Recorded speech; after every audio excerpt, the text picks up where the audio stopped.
en perseguirme mundo que interesas. Yo cuando era pequeña pasaba mucho tiempo rimando. ¿En qué te ofendo cuando solo intento poner bellezas en mi entendimiento? Gracias a mi padre, que me organizaba juegos lingüísticos. Y en lugar de jugar con las muñecas y no mi entendimiento en las bellezas, yo lo que hacía era rimar. Muy buenos días, muy buenas tardes, muy buenas noches, dependiendo del lugar donde esté usted escuchando este podcast. Mi nombre es Alexis Angulo y le quiero dar la bienvenida a su programa, Desde Polonia, en español.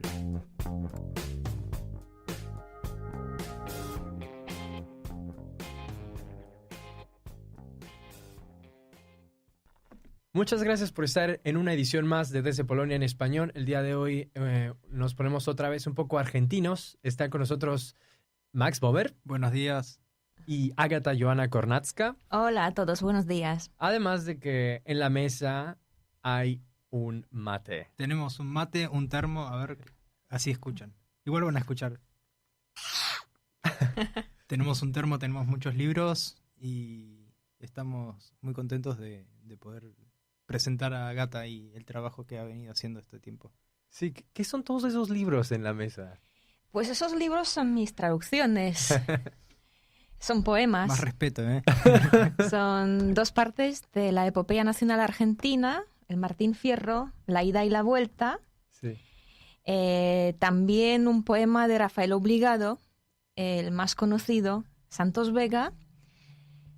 Un libro de poemas de una poeta contemporánea argentina, Liliana Lukin, y también un poemario de Sor Juana Inés de la Cruz. ¿A quién tú le llamas? Juana Inés a secas. Juana Inés sí, a secas. Y lo hago a propósito. Ajá. ¿Y por qué? Porque después de haber estudiado un poco su biografía, después de haber visto la serie que tú el otro día me recomendaste, y también ya te he comentado que estoy leyendo un libro súper interesante sobre su vida.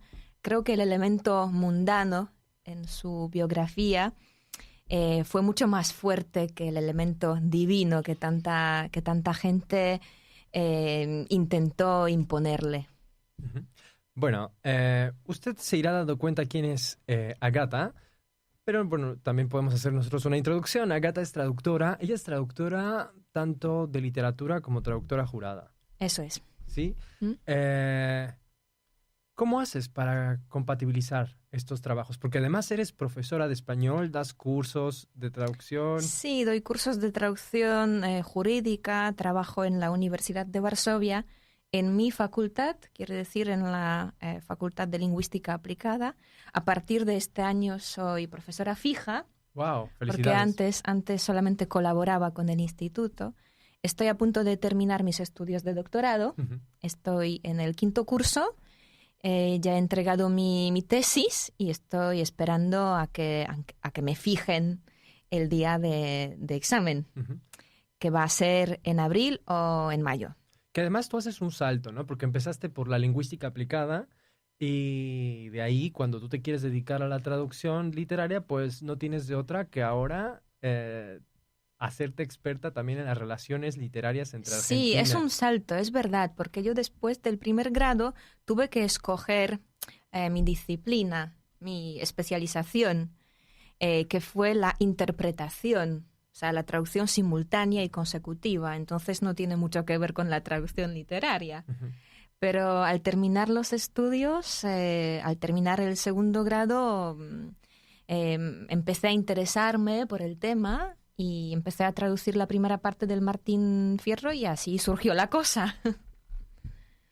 Una pregunta. Me interesa mucho este trabajo que has hecho sobre el Martín Fierro. Me gustaría poder leerlo en polaco, pero la primera pregunta que me viene a la cabeza es por la dificultad de un poema que tiene también un contenido de palabras que incluso para los mismos hispanohablantes o argentinos también es difícil. Nosotros tenemos un glosario en cada Martín Fierro al final donde estamos consultando constantemente. Sí, un índice. Claro, qué significa cada palabra. Pero también podemos que nos digan quién es, qué es eso de gaucho de Martín Fierro porque es un libro muy importante, una epopeya para Argentina, ¿no? Creo que no, bueno, por lo menos yo no lo conocía, mi ignorancia, pero podrías también...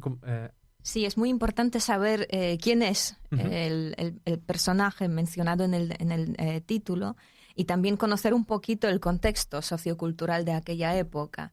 El poema se escribió, la primera parte, en el año 1872 y 7 años más tarde apareció la segunda parte. Y leer el poema sin conocer el contexto siempre será una labor incompleta. También saber algo de los gauchos, quiénes eran, quiénes son. Y es lo que yo pretendo hacer tanto en el prefacio, en la introducción, como en mi tesis dedicada a la traducción literaria, donde explico el fenómeno del gaucho, de dónde viene la palabra. Hay muchas hipótesis. Creo que la más popular, la más difundida, es la que busca sus orígenes en el idioma quechua, ¿no? Donde gaucho significa huérfano, persona errante, persona perdida en la vida, rasgos que fácilmente podemos atribuir a los gauchos argentinos. En cuanto al contexto sociocultural, creo que hay que decir que aquellos tiempos eran muy duros para los gauchos, que de repente con el desarrollo, con la industrialización, cambió su vida por completo. Se introdujeron muchas iniciativas de parte del gobierno para infravalorar a los gauchos y, bueno, para hacer uso de ellos. Se convirtieron en la carne de cañón en manos de los gobernantes. Y, bueno, fue una época muy dura y esto es lo que yo también pretendo, entre comillas, vender junto con la traducción para que el lector polaco tenga alguna idea al respecto. Sí, he notado que en el comienzo del primer libro del gaucho Martín Fierro, digamos de la ida, ¿no? Hay una entrevista con... Sí, con un amigo mío, sí. Darío Gallardo, Sí. que es gaucho. Ah, mira. Yo lo llamo gaucho contemporáneo, Claro. porque él intenta vivir según las antiguas tradiciones, cultivándolas. Vive como vivían los gauchos en aquella época. Tiene una empresa que organiza cabalgatas Sí. para turistas europeos. Y hace 2 años, hace 3 años, fui a Argentina para participar en una de esas cabalgatas y pude pasar 2 semanas con él en los Andes, Sí. viviendo entre ellos, entre los gauchos. Y así creo que conociendo el contexto, viendo de cerca la vida, la vestimenta, las costumbres gauchescas, creo que esto me enriqueció muchísimo y por eso me parece que la segunda parte que salió después de aquella visita es mucho mejor. Me gusta mucho más la segunda traducción, porque parece que aquí se nota, creo, que conozco mejor el contexto, que lo siento. Un poco del contexto social y claro, y cómo están conectadas las palabras también con el uso, ¿no? Sí. ¿Cómo, volviendo a esa pregunta que te quería hacer al comienzo, La dificultad. cómo es una traducción? Entendiendo que cada traducción no es perfecta y no pretende serlo, me imagino que tenés que adaptar un poema Es la tercera. al habla polaca. Perdona no sé. que te Sí. interrumpa, pero hay que mencionar lo que es la tercera Sí. traducción de este poema al Sí. polaco. No es la primera.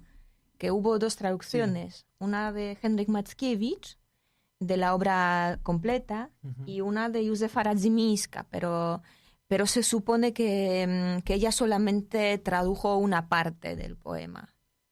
A lo mejor lo tradujo entero, pero lo metió en un cajón. Se publicó nada más una parte. Sí, una parte. Entonces yo empecé a traducir el poema después de haber conocido la traducción de Mackiewicz, que no me gustó, y yo la critico. ¿Por qué? Por su forma de traducir, la verdad. Él no era traductor y, bueno, yo al principio lo critiqué mucho, pero luego empecé a indagar Empecé bueno, orientarme más, informarme sobre el tema, y gracias a la ayuda de la biblioteca de Ignacio Domeyko en Buenos Aires, la Casa Polaca, pude llegar al nieto de Henryk Mackiewicz, Sí. Marek Mackiewicz. Nos pusimos en contacto, intercambiamos unos correos electrónicos, y gracias a ello conozco ahora la trayectoria de Henryk Mackiewicz, su biografía, y de ella se desprenden muchas cosas interesantes que estoy segura que influyeron en su labor, en su traducción. Su pasado muy triste, como persona internada en muchos campos de concentración, muchas prisiones. Por eso lo que llama la atención, si te pones a estudiar su traducción, es ese afán por la libertad, por ser libre, mucho más fuerte que en los propios gauchos. Y lo que hace él es prácticamente en cada estrofa subrayarlo. Quiero ser libre, ¿no? Quiero luchar por mi libertad, aunque Martín Fierro no lo haga. Entonces, dista mucho la traducción del original, Claro. porque para Henryk Mackiewicz fue como un fundamento, una base, a partir de la cual él construyó su propio poema. Claro, hizo su propio proceso de escritura o de reelaboración del Martín Fierro a partir de sus vivencias Exactamente. traumáticas, digamos, en la Ujú. guerra, y luego como emigrado en la Argentina. Interesante porque el Martín Fierro, por lo menos desde mis lecturas y también pensando, ¿no?, desde la realidad argentina y latinoamericana, porque el Martín Fierro para mí es una imagen que es un símbolo que sigue vivo. O sea, quizás, creo que Bolaños, quizás estoy citando mal, el escritor chileno Bolaños, decía que el Martín Fierro como escritura es muy mala, o sea, estoy parafraseándolo, ¿no? Es muy básica, pero como novela sigue viva, y como historia sigue viva, y eso lo hace un clásico, digamos, ¿no? Y en México podemos encontrar el ejemplo de Juan Sin Tierra Por eso yo o lo tantos comparo otros. con nuestro poema nacional, que es Pantadeus, de Adam Mickiewicz. Ah, sí, porque además el título de tu doctorado es Exactamente. Pantadeus, ¿no? Me llama la atención cómo es que... Es un poco controvertido, mucha gente me lo dice. Uno de los críticos de mi tesis me lo acaba de comentar, que a lo mejor no debería buscar tantos paralelismos entre los dos poemas, pero yo los veo y dedico una parte de mi tesis a un estudio comparativo de las dos obras, y la verdad es que ahí encuentro un sinfín de similitudes. ¿Cómo cuáles? ¿Podemos Muchísimas. ahondar un poco más? Sí, quizás para el público que no conoce el Martín Fierro y no conoce el Pantadeus, podemos resumir brevemente. El Martín Fierro es la historia de este gaucho, de esta persona que es enviada a la frontera por el gobierno argentino Claro, que para tiene una combatir. vida feliz al Claro. principio, ¿no? Pero Es- luego la realidad cambia. Pero es un hombre, es una persona que está entre dos mundos, entre dos culturas que las posee, porque es la cultura indígena y la cultura, digamos, del gringo, pero del gringo no como el extranjero, sino como el colonizador. Ujú. Y, o sea, que no es xenofóbica en ese sentido de en contra del extranjero, sino en contra del colonizador. Y este hombre entonces está incomprendido entre esos dos mundos. Y creo que es un poco la realidad del ser argentino, es estar en ese limbo, digamos, constante de tratar de conciliar esas dos Claro, historias. y se inscribe, la historia del protagonista se inscribe también en el libro de Domingo Faustino Sarmiento, ¿no? Exactamente, sí. Entre la civilización y la barbarie. Sí, sí. Exactamente. De hecho, ahora vamos al Pantadeus, pero hay un estudio muy interesante de un antropólogo argentino, Rodolfo Kusch, que tiene un artículo que se llama La negación del pensamiento popular, y él trata de desarrollar ahí, a partir de sus experiencias con los pueblos quechuas también y aymaras en Bolivia, en Jujuy, en la parte argentina, una epistemología de la barbarie. Él menciona, tiene así frases muy complicadas, ¿no?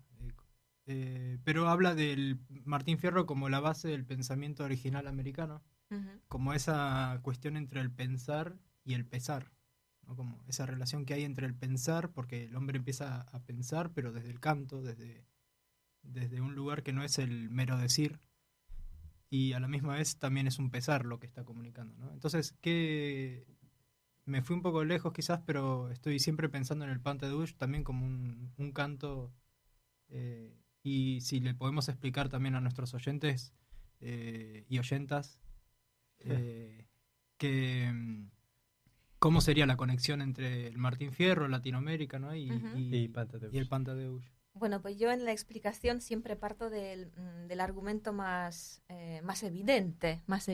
Quiere decir que como en Polonia, creo que en cada familia, en la estantería hay un ejemplar de Pantadeusz. Creo que lo mismo ocurre en Argentina, sí, que todo el mundo lo conoce.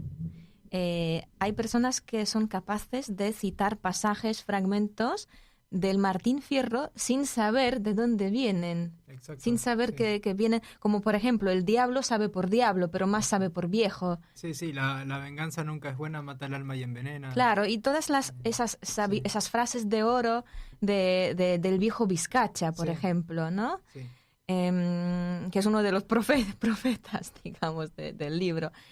Pues eso, pero también si nos fijamos en la estructura, hay muchos paralelismos, porque poca gente sabe que antes en nuestro Pantadeusz, bueno, la idea principal de su autor, de Adam Mickiewicz, fue dividirlo en cantos y no en capítulos, como está dividido ahora.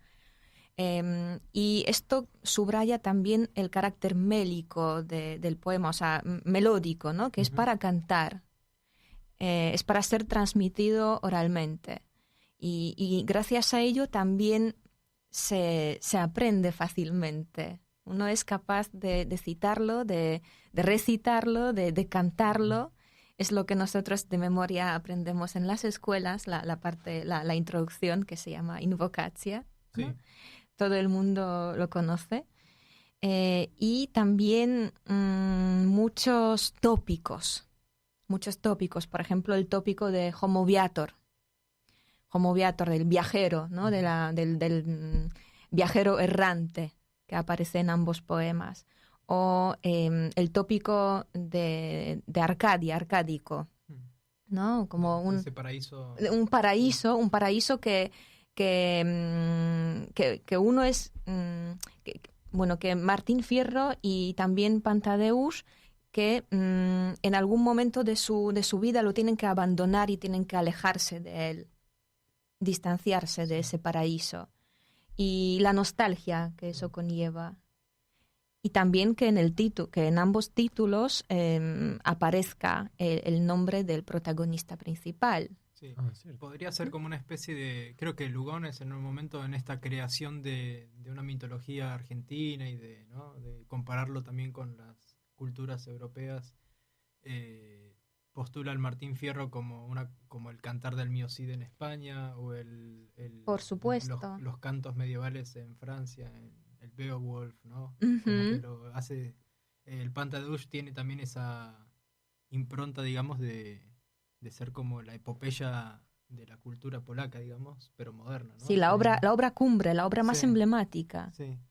Y creo que en no sé, desconozco el Pantadeusz, creo que necesitaría encontrar, no sé si hay alguna traducción al español para los...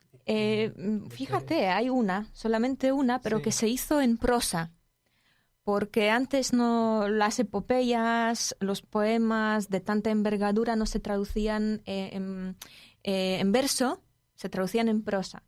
Y yo tuve la suerte de poder consultarlo en Madrid, en una de las bibliotecas madrileñas.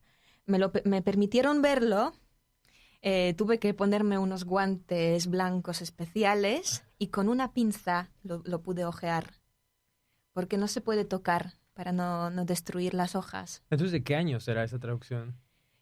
Pues salió poco después del original, en los años 30 o 40 del siglo XIX, entonces, porque se publicó en París, nuestro Pantadeusz, ¿no? Por primera vez, en el año 1834. Y bueno, y poco después parece que salió la versión española. Una cosa interesante es que es otro tema, ¿no? que yo pretendo abordar en mi tesis. Son las traducciones que se han hecho a lo largo de la historia de nuestro Pantadeusz a otros idiomas y del Martín Fierro. y hago como un resumen, también presento una visión cronológica de esas traducciones.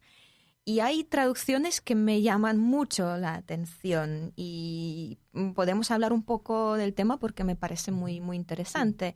Una de las traducciones más atrayentes, más atractivas, digamos, de Pantadeus a otros idiomas es la que se hizo al coreano hace unos años. Me parece sumamente difícil porque en el idioma coreano no existen los pronombres relativos.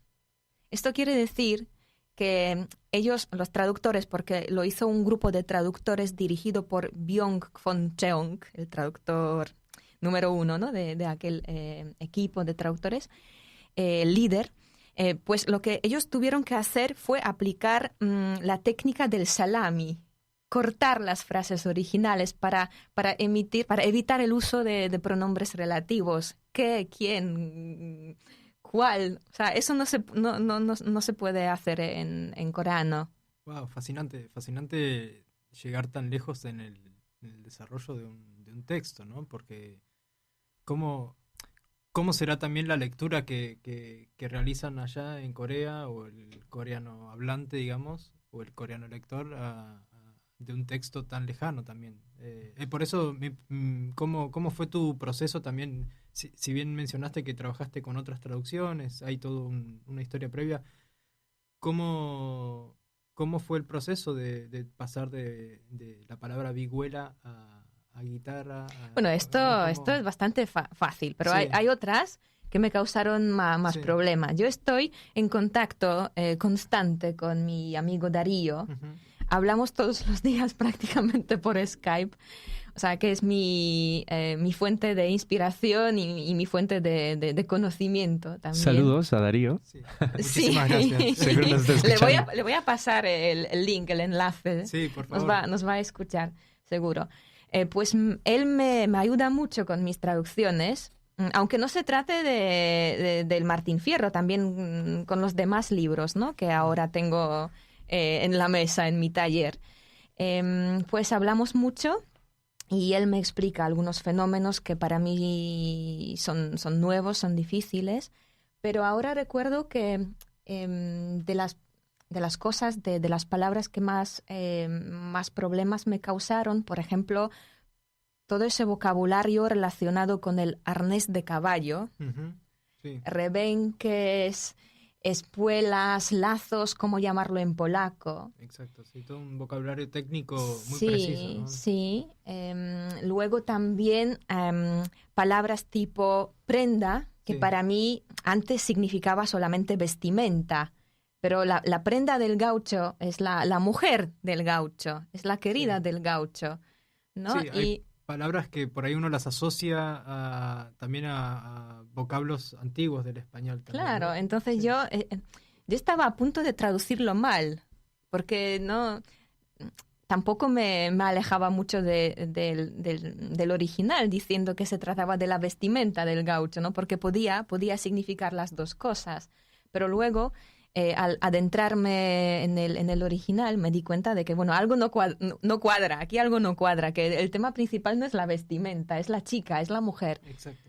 Y bueno, o el pastel, por ejemplo, ¿no? Que la palabra pastel como trama, como intriga.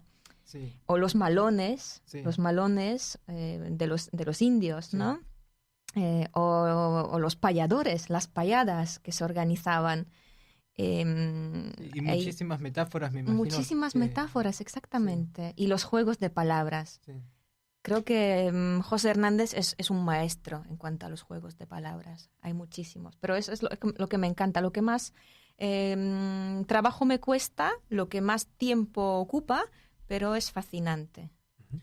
Pero además de tú dedicarte a esto, tú también has traducido otras cosas, ¿no? Como Sor Juana Inés de la Cruz, que es algo que estás trabajando. No, estoy trabajando. Bueno, todavía estoy en ello. No lo he publicado todavía. Uh-huh. Y además estás... eres parte de las traducciones... de las relaciones actuales entre Argentina y Polonia. ¿Ah, sí? ¿Así lo ves? Bueno, yo lo veo, ¿no? Eres traductora fuiste traductora de Ana Vashchuk, ¿no? Por ejemplo, cuando vino para acá. Sí, sí, su entrevista en el Museo del Levantamiento de Varsovia, sí. Uh-huh. Que además va a volver, ¿no? Vuelve a finales de abril. Para porque un acaban premio. de concederle un premio que todavía, bueno, está por proclamar oficialmente, pero sí, yo ya me ha adelantado. Tenemos la primicia acá, último momento. Sí, Bueno, será el sí, segundo sí, premio sí. que le dan por ese libro, ¿no? En Polonia. Eso es. Me voy a encontrar con Ana este mes. Nos vamos a encontrar en Buenos Aires y luego ella resulta que viene a Polonia otra vez. Sí, pues bueno, a eso es a lo que me refiero, ¿no? Que tú también estás allá y ella está acá y con frecuencia eres... Sí, porque cuando quedamos ella todavía no sabía que le iban a dar el premio y ahora no queremos cancelar la cita, nos vamos a ver igual. Aparte, tengo entendido que vas al Congreso de la Lengua ahora. Sí, eso es, sí. En Córdoba se celebra. Es el evento más importante dedicado a la lengua española y pienso aprovecharlo. Quiero aprovecharlo muy bien. Me he inscrito en varias sesiones. En Córdoba, Argentina. En Córdoba, Argentina. No, en Córdoba, España, no. No, por las dudas para nuestros... Bueno, también hay Córdoba en México. También hay Córdoba en México. En que debe haber más países. Perdón. No pasa nada. Pues ahí voy a pasar como 3 días en Buenos Aires, donde me esperan unos encuentros literarios también. Entre otras personas me voy a encontrar con Gabriel Conti, que es un coleccionista de traducciones del Martín Fierro, parece ser. Y también vamos a charlar un rato luego con Ana Vashchuk. Quiero ir a Uruguay. Bueno, para descansar un rato, ¿no? Para que no todo sea profesional. Sí. Y luego 3 días en Córdoba y así. Solamente una semana. Será un viaje cansado, pero creo que merece la pena. Por el contenido del Congreso, por el programa que proponen. Uh-huh. Bueno, ¿te parece si entonces recitamos un poco a ver, de ¿qué tu quieres trabajo?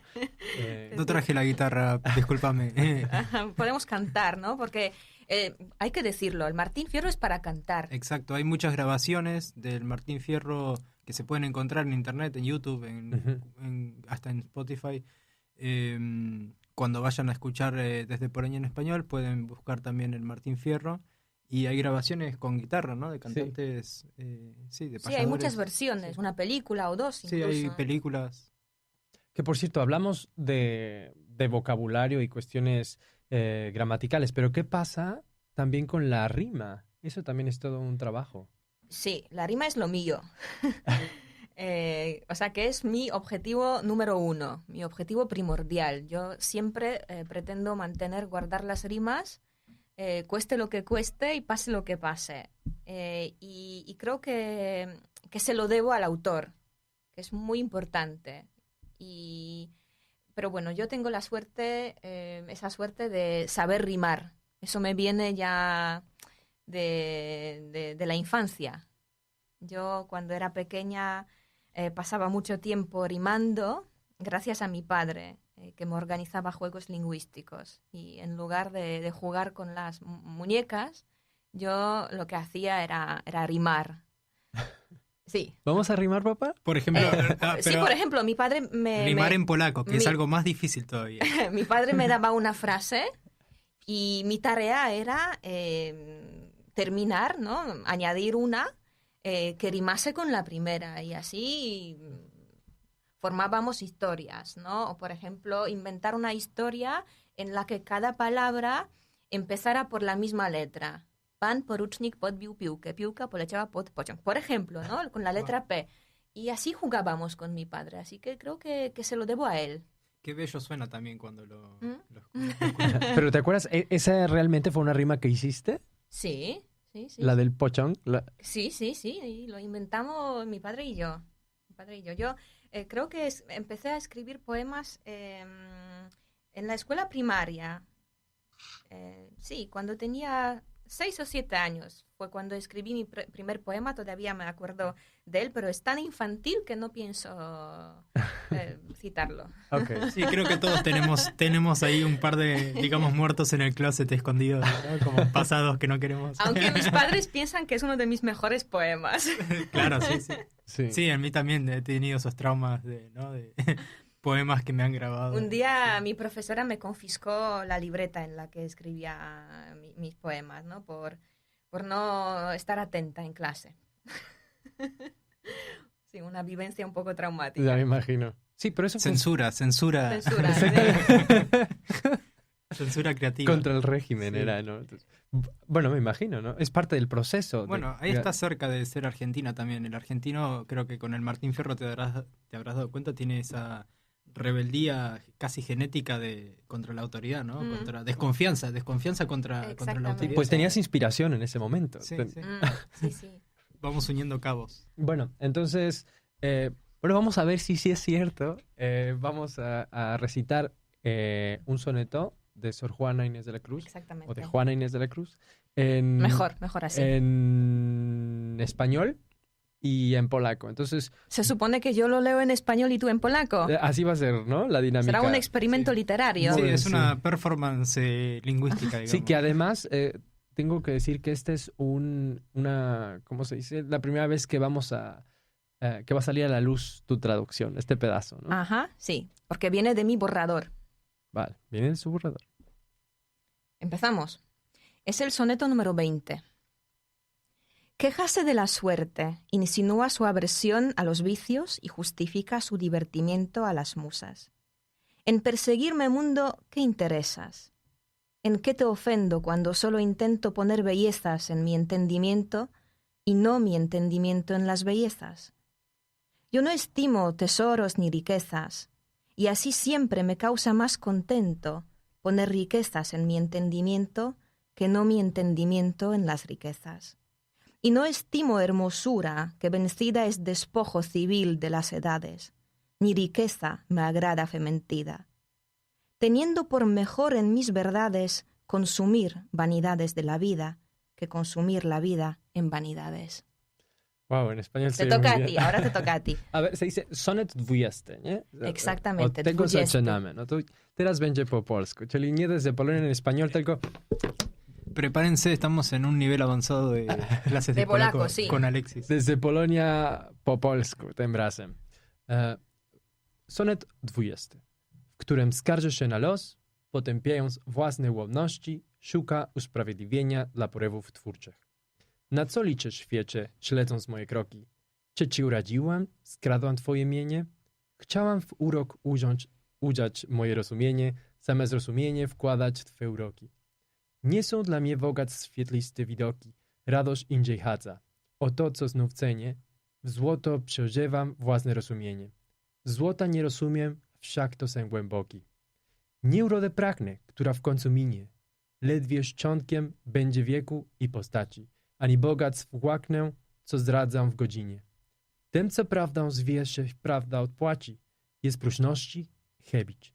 Ślepej życia winie, bo na próżno żyje, kto się w niej zatraci.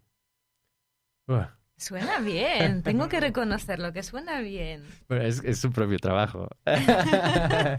Tenemos un poeta aquí. No, sí, suena muy bien. Suena muy bien. Sí se siente más para mí en español que en polaco, eso es cierto. Pero sí, me gusta.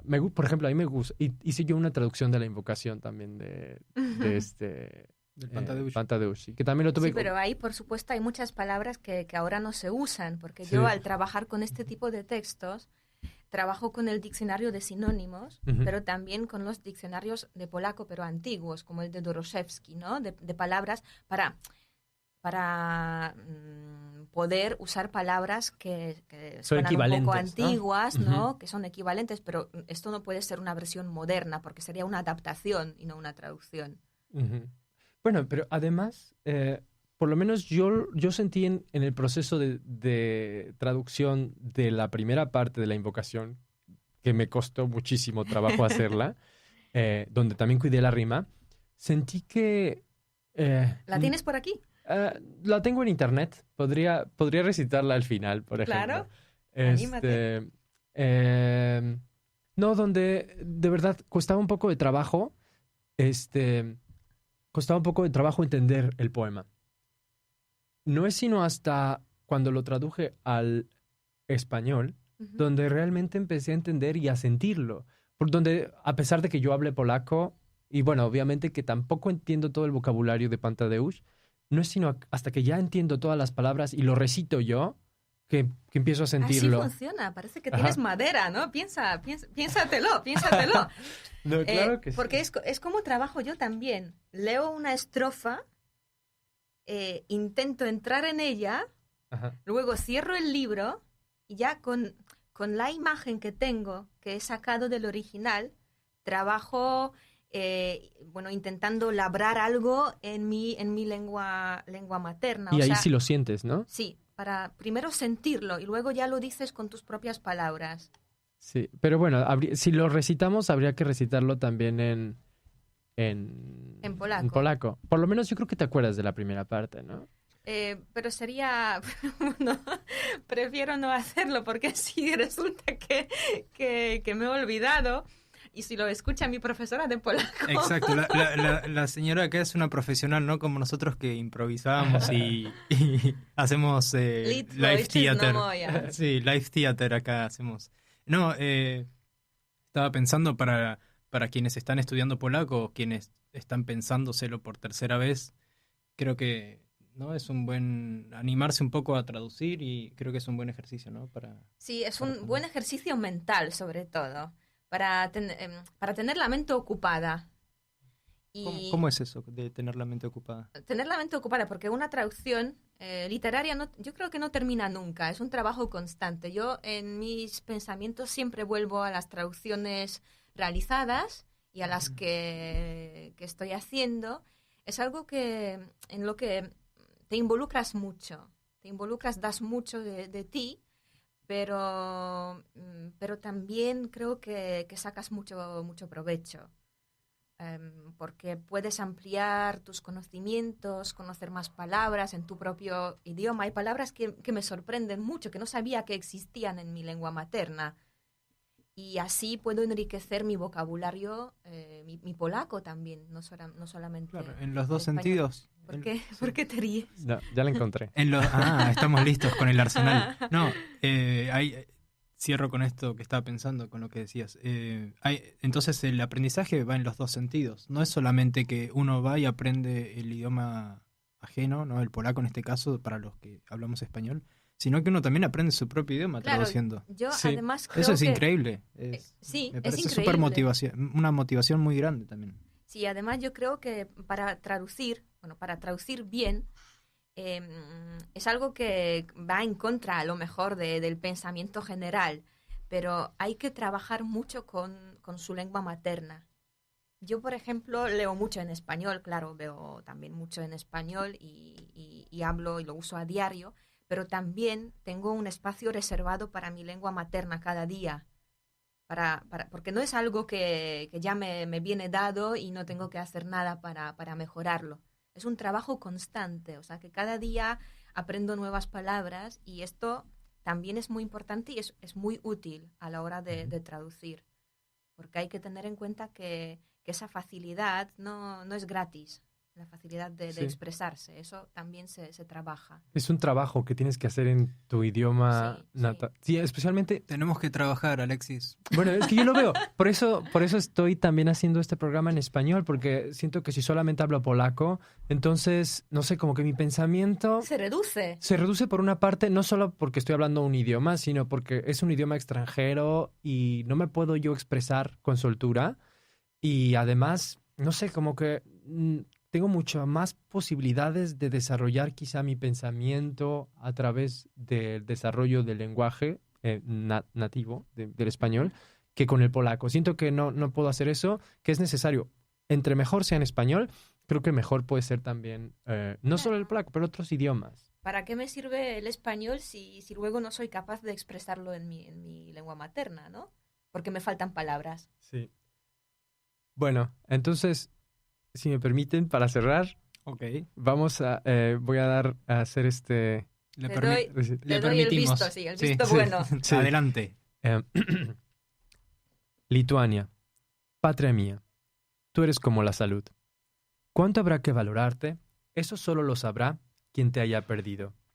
Hoy tu belleza en todo su esplendor veo y describo porque te echo de menos. Santa Virgen que resguardas a nuestra resplandeciente Częstochowa y brillas en nuestra brama. Tú que proteges la ciudad del castillo de Novogródek junto a su pueblo fiel, como cuando de niño me regresaste la salud milagrosamente. Cuando de una madre en llanto, bajo tu cuidado ofertado, levanté el párpado fallecido, y de inmediato pude caminar a tu santo umbral, ir por la vida de vuelta a agradecer a Dios. Así nos regresarás milagrosamente al seno de la patria. Mientras tanto, lleva mi alma desterrada a esas colinas bosquecinas, a esos campos verdes extendidos a lo largo del azul Niemen, a esos campos pintados de diversos granos, dorados de trigo y plateados de centeno, donde la mostaza de ámbar, el alforfón como la nieve blanca, donde los tréboles irradian como el rubor de una jovencita, y todo trazado como con cinta de vigas verdes en el que se encuentran silenciosos perales. Alucinante. Sobre todo el fragmento, gdzie bursztynowy świeżo grdyka jak śnieg biała, gdzie panieńskim rumieńcem dzień cieli napała. Lo más difícil para cualquier polaco. ¿Lo has traducido? No, es súper difícil. La verdad es que tampoco pude hacer esto sin consulta. El trabajo de un traductor tampoco es un trabajo individual, ¿no? Bueno, sí, es un trabajo en equipo. Sí, la verdad tuve que consultar con dos polacas, justamente. Tiene que haber como una retroalimentación. Siempre. Bueno, muchísimas gracias, Agata, por tu presencia aquí en el estudio y por esta cálida conversación. A vosotros y a nuestros oyentes. Sí, esperamos que podamos tener más información sobre el trabajo que vienes haciendo, que me parece muy fascinante. No, yo espero haber despertado cierto interés por la labor de un traductor de literatura, que me parece muy interesante y bueno, a ver si alguien se anima, ¿no? Después de escuchar la grabación. Y a tener quizás, no sé si tienes otros proyectos en mente, ya sabemos que estás trabajando con la tesis, pero... Tres. Bueno, lo de Juana Inés, un libro de poemas de José Hernández, y también el libro del buen amor de Liliana Lukin, que se llamará Kronika dobrej miłości en polaco. ¿Podemos preguntarte dónde podemos conseguir estos libros? Sí, se pueden conseguir en la Biblioteca Ibérica, es la editorial, pero también se pueden conseguir en la librería de Bolesław Prus o por internet. Por internet. Tenemos aquí entonces el Martín Fierro, La ida y la vuelta, Ensayo sobre el poder de Liliana Lukin y Rafael Obligado Santos Vega por la editorial Biblioteca Iberística. Sí, la misma. Con unas bellas, aparte estaba hojeando y viendo ilustraciones de mi primo, sí. Cuéntame cómo fue el Mariusz Nartowski. Sí, es un primo mío. Muchas gracias, Mariusz. Bueno, muchas gracias, bueno. Sí. Creo que las ilustraciones complementan la lectura y creo que salieron muy bien, muy bonitas. Así que le doy muchas gracias a Mariusz por ayudarme en esos proyectos. Bien. Muchas gracias por haber estado en esta edición más de Desde Polonia en Español. Gracias, Agata. Gracias, Max. Nos escuchamos en el próximo programa.